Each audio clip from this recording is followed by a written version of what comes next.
like to introduce CRISPR-QC. CRISPR-QC brings a new form of insight to CRISPR and will become the standard by which gene editing therapies like CRISPR are measured, ensuring safety and efficacy. Please welcome Russ Bundy, President of CRISPR-QC.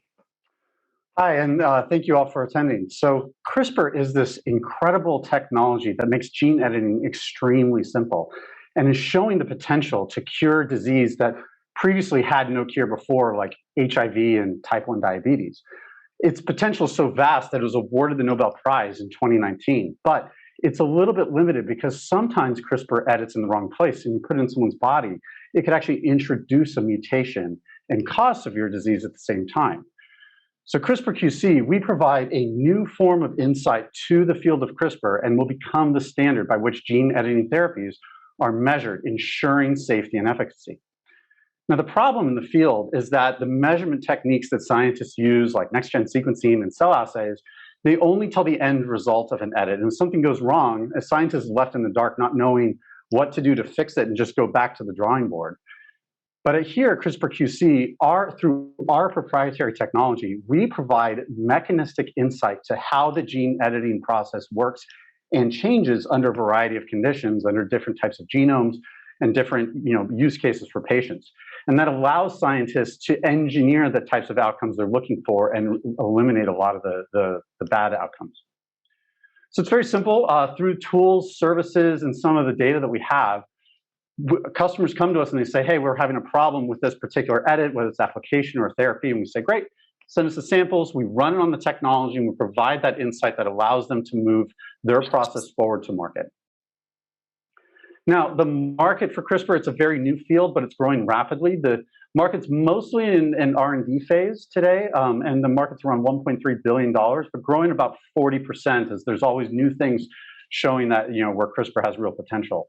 And as that therapeutic optimization market comes to maturity, we expect that to be the real big opportunity for us and expect that market to be around $20 billion and growing about 12% a year.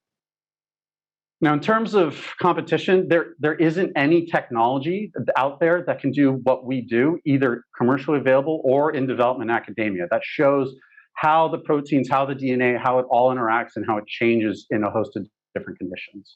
So our customers are left with these other methods that don't provide the best insight and just trying things again and again until they get the problem solved. Some companies talk about quality around the CRISPR, usually in the context of reagents that they provide, but a lot of those companies are actually potential partners or current partners of ours. In terms of traction, our technology is patented, it's exclusive to us, and already validated through a number of publications in Nature. And we have a growing commercial pipeline already of large pharma, research institutes, and agri-tech companies. We also have an active collaboration with the National Institute of Standards and Technology, who is developing the measurements that will go into the FDA regulations to regulate how gene editing therapies are measured for safety and efficacy. And through that will become the standard by which those therapies are measured. We've got a great team. We have over 50 years commercializing biotechnology, sensors, and we're already ready to scale. In terms of revenue, we're launching services right now this year, and we'll be signing up our first subscription customers we expect in the middle part of next year. And our first tools we expect to launch in 2024, and about 2025 is when we expect that clinical market to start emerging and where the opportunity really starts to take off. We've already raised $935,000, and we're asking for an additional $1.1 million to complete the round.